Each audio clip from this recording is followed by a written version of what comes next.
E se o verdadeiro progresso da sua cidade não dependesse do governo, mas das suas escolhas diárias? Toda vez que alguém busca vantagem pessoal, outro perde. Hoje, você vai descobrir como cooperar pode transformar uma nação, começando por você. Coopere com sua pátria, para engrandecer-se a si mesmo.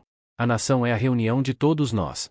No entanto, evite buscar apenas vantagens pessoais, pois aquilo que você retirar a mais para você, estará prejudicando a outrem, que receberá menos. Qualquer função é útil à comunidade, e o bem da coletividade se distribui a todos os cidadãos. Não abuse de seus privilégios. Essa mensagem nos conduz a uma história realista, onde escolhas individuais constroem, ou corroem, uma cidade inteira. Apolo contará.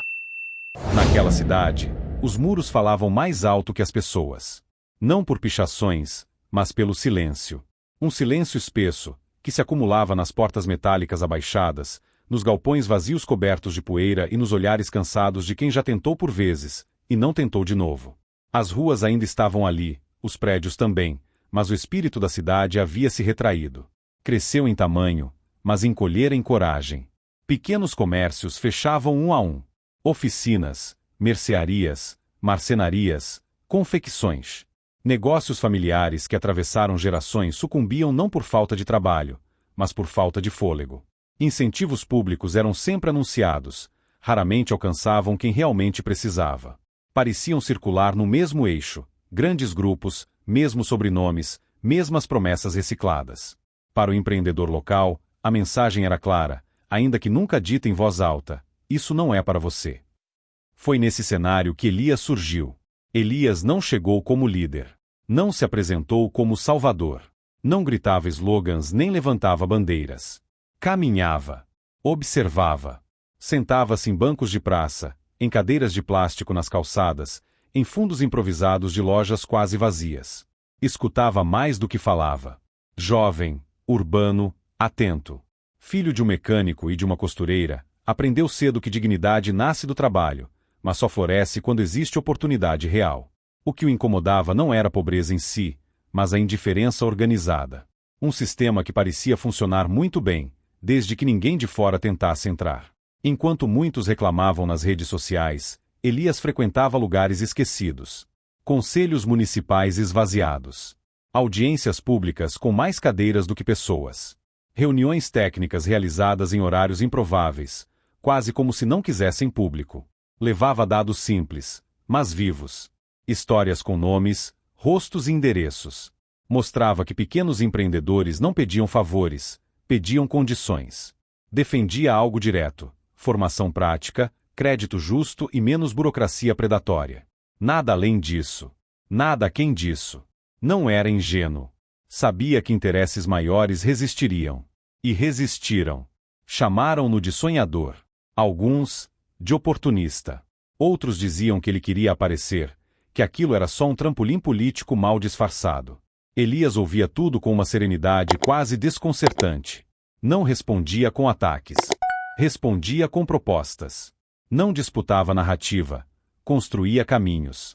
Criou grupos de estudo com comerciantes que já haviam quebrado uma vez. Oficinas gratuitas em escolas abandonadas aos fins de semana. Reuniões noturnas em salões emprestados por igrejas e associações de bairro. Ali, falava-se de fluxo de caixa, de precificação, de estoque, de erro, sobretudo de erro. Porque quase todos ali tinham errado sozinhos. Mas havia um obstáculo maior: o dinheiro. Os bancos não confiavam. As taxas eram inviáveis. Os editais públicos exigiam garantias que ninguém possuía. Elias passou a bater de porta em porta. Cooperativas, fundações, investidores locais desacreditados, empresários aposentados que ainda tinham alguma reserva e muita experiência. Nem todos acreditaram. Muitos fecharam a porta. Outros riram. Alguns prometeram retorno e nunca retornaram. Ainda assim, pequenos valores começaram a surgir. Pouco, quase simbólico, mas suficiente para começar. O segundo desafio era o espaço. Os imóveis disponíveis eram ruins. Galpões sem energia adequada, prédios com infiltrações antigas, terrenos abandonados sem saneamento. Elias passou a negociar cessões temporárias, comodatos, aluguéis simbólicos. Convencia proprietários de que um espaço vazio valia menos do que um espaço vivo. Nem sempre funcionava. Às vezes, funcionava apenas por alguns meses. Mas cada tentativa deixava aprendizado. Aos poucos, algo começou a se mover. Uma padaria reabriu numa esquina esquecida, agora funcionando também como ponto de encontro do bairro. Um antigo ateliê virou espaço cultural e comercial ao mesmo tempo. Um galpão semi-abandonado, com telhado improvisado, tornou-se um espaço compartilhado para microempresas, costura, marcenaria leve, manutenção, serviços digitais simples. Nada era perfeito. Faltava estrutura, sobrava improviso. Mas havia dignidade. Elias sempre repetia: quando um cresce sozinho, a cidade perde. Quando crescemos juntos, todos ganham. O movimento começou a incomodar quando os números surgiram.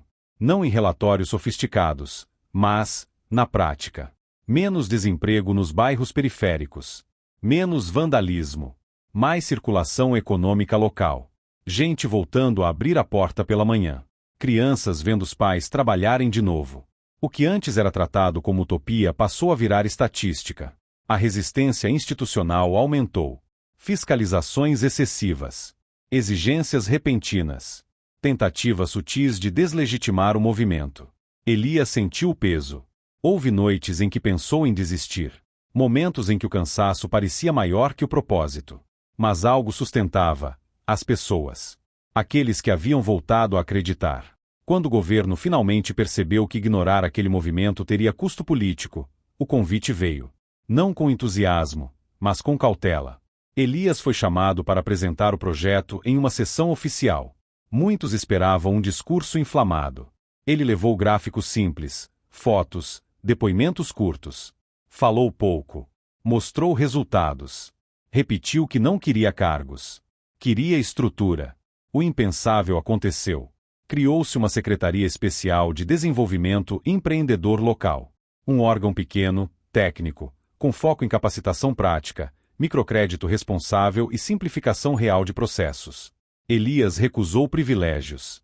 Exigiu conselhos mistos, transparência, métricas públicas e rotatividade de lideranças. A cidade não se tornou perfeita. Nenhuma se torna. Mas tornou-se viva. Onde havia silêncio, havia conversa.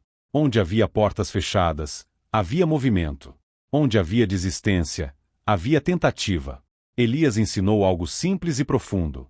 Patriotismo urbano não é discurso inflamado, é criar condições para que ninguém precise tirar mais do que precisa, e para que todos tenham espaço de crescer. A cidade não mudou porque alguém prometeu. Mudou porque alguém insistiu. E isso, no fim, foi suficiente para começar. Quando ouvimos a história de Elias, percebemos que ela não nasce apenas de estratégia, planejamento ou inteligência administrativa. Ela nasce de um princípio antigo, silencioso e profundamente espiritual.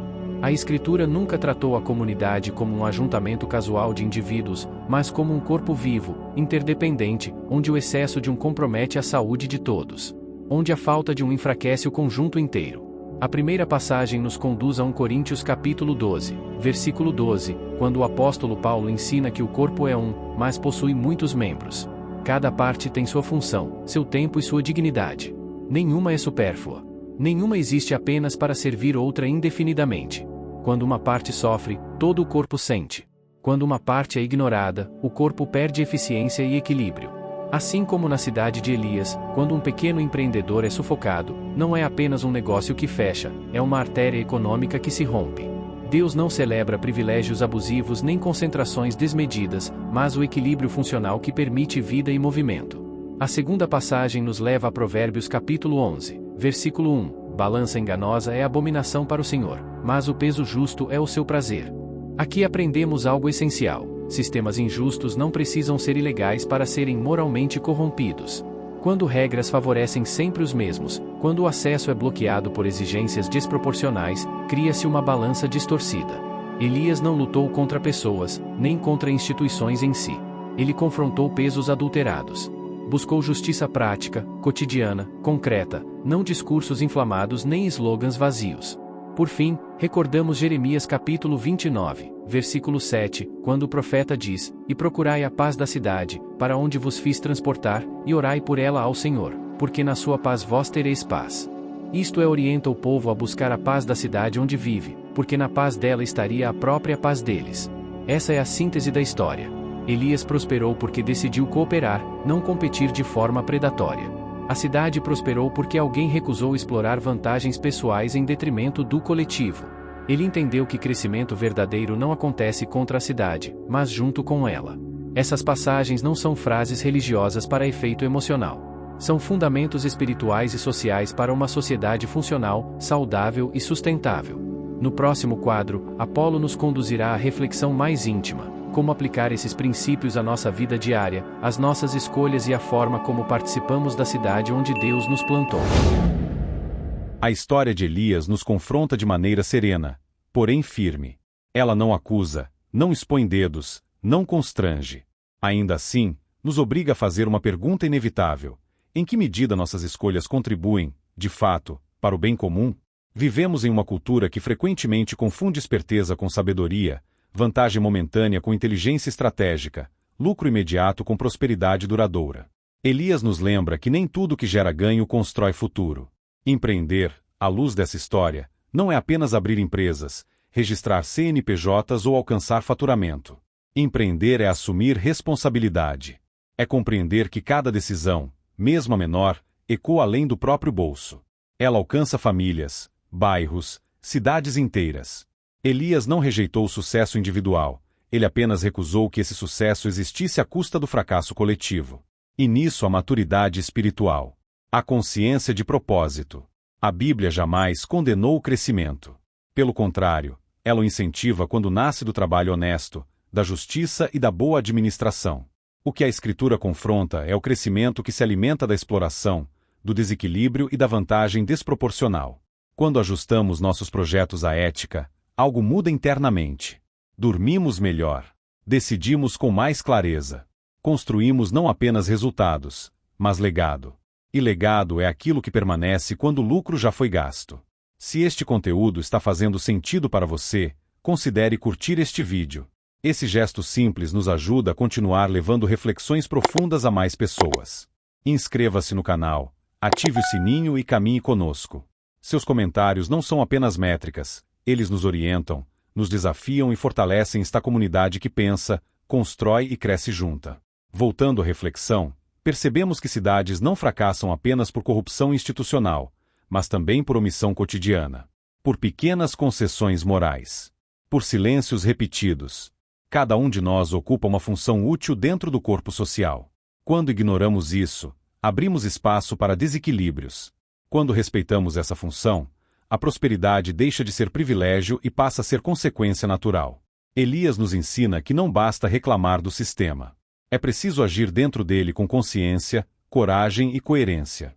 Ele não mudou a cidade sozinho, mas foi o ponto de inflexão que despertou outros. Isso nos lembra que transformação raramente começa em grandes palcos, ela nasce em decisões discretas, porém consistentes. E agora, para encerrar, fica o convite silencioso: que tipo de crescimento estamos buscando? Um crescimento que consome, ou um crescimento que constrói? Um sucesso que isola, ou um sucesso que gera vida ao redor? Responder a isso é mais do que uma reflexão. É um posicionamento. Se esta reflexão despertou algo em você, há um vídeo na tela agora que aprofunda ainda mais esse caminho interior. Continue conosco. Pensar forte é uma jornada de crescimento consciente. Obrigado por caminhar ao nosso lado. Nos vemos no próximo encontro.